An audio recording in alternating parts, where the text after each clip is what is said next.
You see, a lot of calisthenics beginners, when they get started in bodyweight training, often want to shortcut their way to advanced skills such as the muscle up, the planche, or the front lever. However, when they realize that they do not have the right amount of strength required for these exercises, they often quit. But not only that, they also find themselves severely injured because they have this lack of strength that they can't use to perform these exercises. So in today's video, I'm going to talk to you guys a bit about the top 5 ways that beginners are simply getting injured doing calisthenics and how you can prevent them from suffering your bodyweight journey. The first reason why calisthenics beginners often find themselves injured during calisthenics training is because of performing exercises with improper technique. Say for example, you guys are doing a normal standard push-up. A lot of you beginners often flare your elbows outwards close to 90 degrees because it is much easier for you to perform them. However, we don't want to make it easier for ourselves when it doesn't fully maximize our gains. Instead, you want to focus on bringing your elbows at a 45-degree angle to your body so that you can avoid shoulder impingement and so that your shoulders and your elbows are in a stable position. Now this goes for every single exercise you should perform in your workout routine. Research the proper form, execute on the proper form, and you can avoid silly injuries from doing silly technique. The second reason why calisthenics beginners injure themselves doing bodyweight training is that they perform exercises that are too difficult for their own body to handle. Most of you guys don't have the strength to perform certain movements, especially for exercises like the one-arm push-up, which require immense amounts of arm strength to perform. Beginners tend to rush, moving from one exercise to the next. However, when they realize that the next harder variation, compared to the variation of exercise they were doing initially, is significantly more difficult, this can cause excessive strain on particular muscles and joints such as the wrist, which have not been adequately strengthened yet for that new level of adaptation. This can ultimately cause muscular tears and strains that you do not want inside of your calisthenics journey. You see, the third reason why calisthenics beginners often injure themselves when they get started in bodyweight training is that they neglect the warm-up.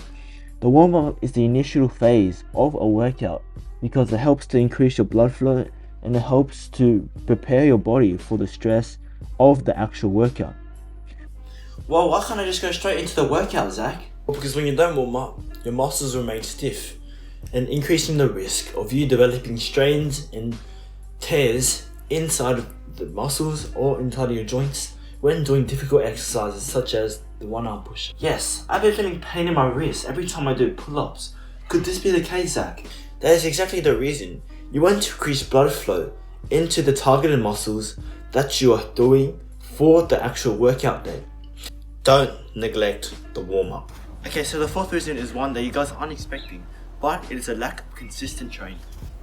Sudden increases in workout intensity or volume from long periods of not training to one day of hard training can ultimately lead to developing injuries.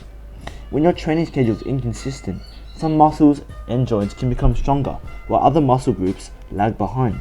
This imbalance can cause overcompensation, where stronger muscles take on more load than they should, ultimately leading to strains and tears that you do not want.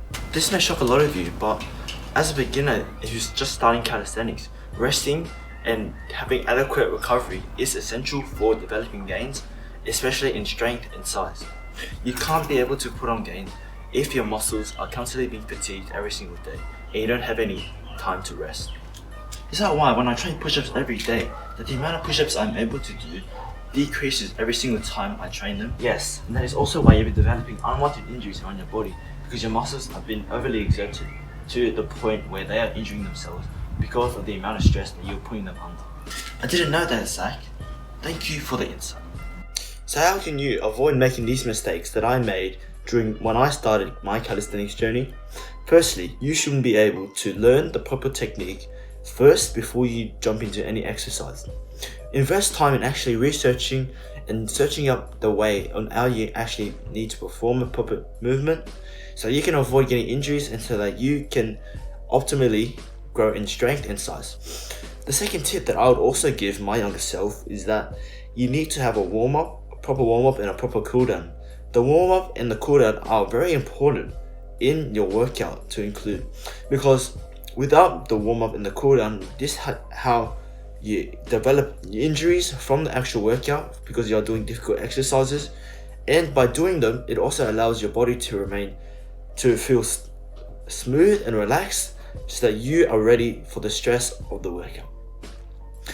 A third tip that I would also give to you guys as beginners is that you need to have structure.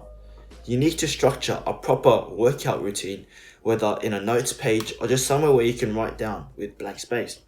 This allows you to consistently program what you need to train or what you want to train over a period of a week, and so that you can just repeat that over and over and increase the progressive overload over time when you get stronger and stronger. That way you're not doing everything and anything spontaneously or at the same time, so that you don't develop injuries and so that you can see adequate gains from consistent training. Why is it important that you prevent injury from occurring in your calisthenics journey? Well, when you get injured, you can't train, and therefore you lose motivation to actually go about training after you recover. And then when you can't train, you also lose strength and all the gains that you had made previously from training calisthenics and bodyweight training.